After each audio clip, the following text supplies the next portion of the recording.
Hello everyone! Kamusta po kayo aking mga kaibigan na naman dito po sa aking channel, Share Your Story, Ronnie Harville. We are now talking about in the United States attack. So 3K nuclear facilities in Iran was destroyed. And ito po ang ating pag-uusapan ngayon dahil marami po talagang nag-aalala man nag ah, ah, nag-alala sa sitwasyon ngayon.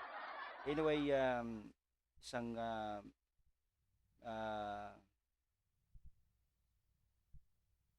pagtingin natin at marami talagang nag-aabang nito at marami rin pong natatakot dahil po ay baka magkaroon po ng Third World War. Oh no. Awesome! So this time we will talk about that kasi ay hindi po biro ngayon ang ating sitwasyon. So although ay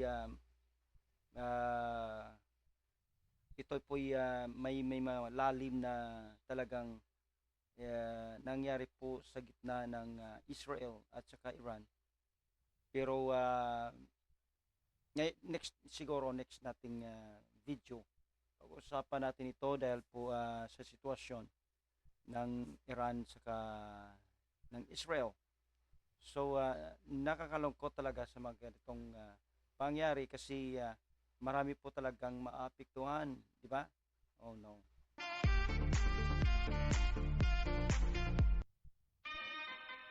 So yan po ang ating bigyang diin po na wag po nating baliwalain ito kasi it is very serious po.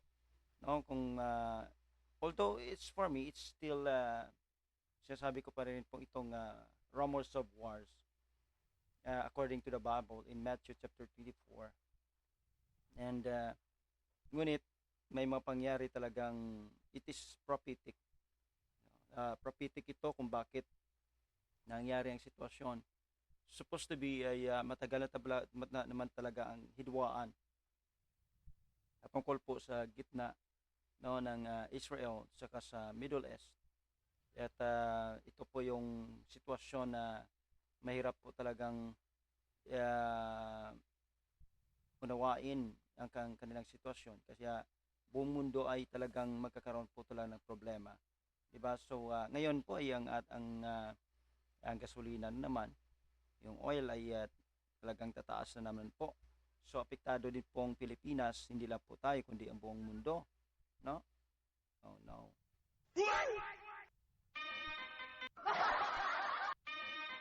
Kaya this time bigyan po natin ng din ito. Anyway, let's watch this. Kung bakit paano po nawasak yung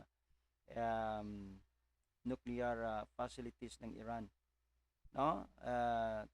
Bakit ba sumali ang US dito? So actually may mga problema din po kasi sa Iran. Mahirap po magsalita.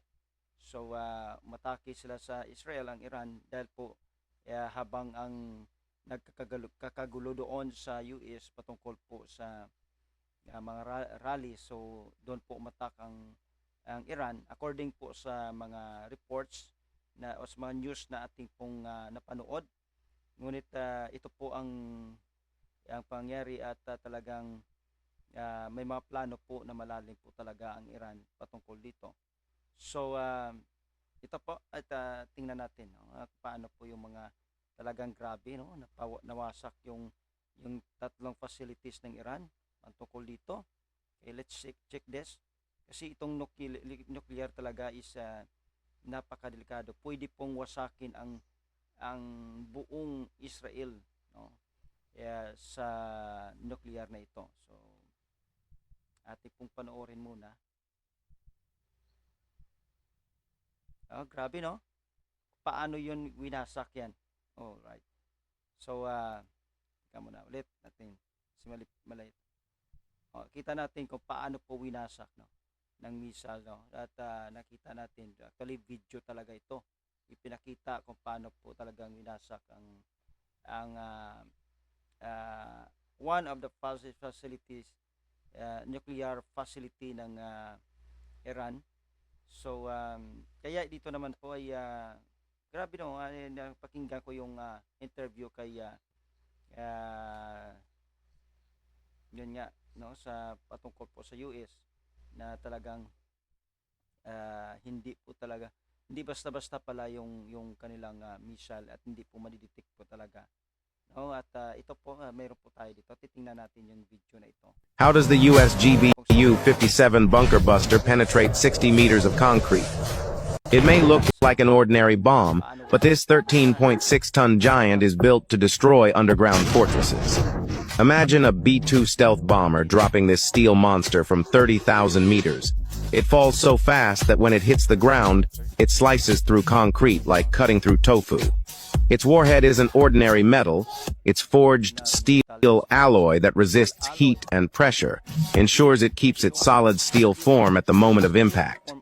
Adjustable tail fins make it dive with missile-like precision, with perfectly calculated angle and speed. But the real power is inside. It doesn't explode right away. Instead, a special fuse helps it dig deep into the ground before going off. Some versions even explode in stages. First, it drills a hole. Yung kakaiba nito kasi ng missile na ito, may ano siya may kahit yung tumama siya doon sa building, no, papunta siya doon sa may lupa, hindi siya babasa, kasi mostly naman talaga sa missile, pag mayroon siyang tinamaan po talaga, ay sasabog na yan. Pero ito kakaiba. Hanapin mo niya pa talaga yung kanya, kung anong target, no. It is electronics o computerized ito, no, na talagang hindi, kahit po ay radar, hindi madidetect. So kaya po yung three facilities ng nuclear facilities, I mean ng Iran, ay nasabog po. Kaya ito po yung nangyari. Yan pala ang kanilang sinasabi po ni Trump o President Trump, kung paano po talagang sasabugin niya ang nuclear, at tinuloy po talaga ito. Then pushes the main warhead in deeper and finally causes a huge explosion underground. Yan, ipinakita na po yung sample na yan.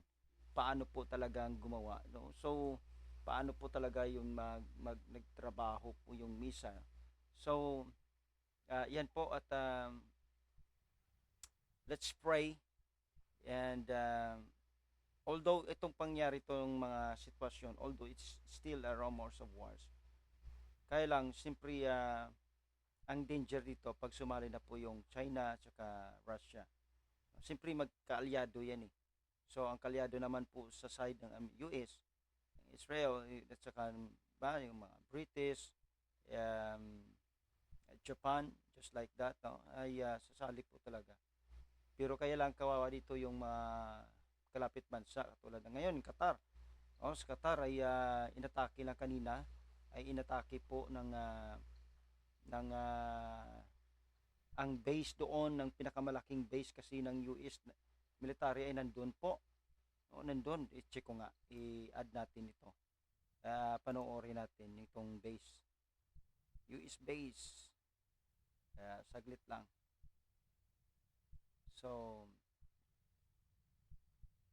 sige, ito siya siguro. Okay. থাকি যায় না Ito kanina yan. Kanina lang ito. ওই যে নিচে নয় Ang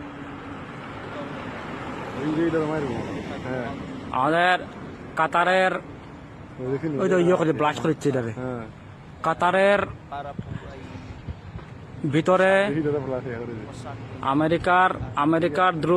আমেরিকার এমবিসির উপর, দূতাবাসের উপর আক্রমণ করা হচ্ছে। এই যে এসব ডিফিউজ করি হয়তো। না সিরিয়ালে কটা করছে Yan pong আমেরিকার দূতাবাসের উপরে আক্রমণ হচ্ছে কাতারে। so ano naman kayang next?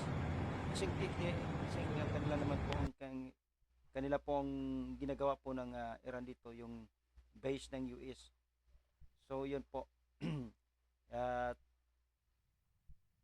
siguro iba dito ay ibang kalakip bansa doon nila, yung malapit doon, yung mga ang neighbor countries nila ay kung saan yung mga US base, ayan po ang atakihin nila.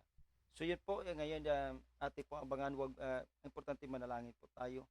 Ngayon marami na pong umuwi ng mga OFWs, kaya po sa ating mga kapatid dito sa channel sa YT, ingat po kayo at kay Kabsat ng ating kaibigan nating si Kabsat Larry, ay ingat po kayo sa lahat po ng mga kaibigan natin po dyan sa Middle East.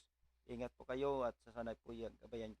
I pray na manalangin kayo at manalangin po tayo na maging maayos na pong lahat. Okay, this is Share Story Ronnie Harobel, at huwag kaligtaan mag-subscribe, mag-like at mag-comments sa comment sections kung ano pong concern nyo dito sa pag-atake ng US sa Iran. So God bless and see you. Bye-bye again.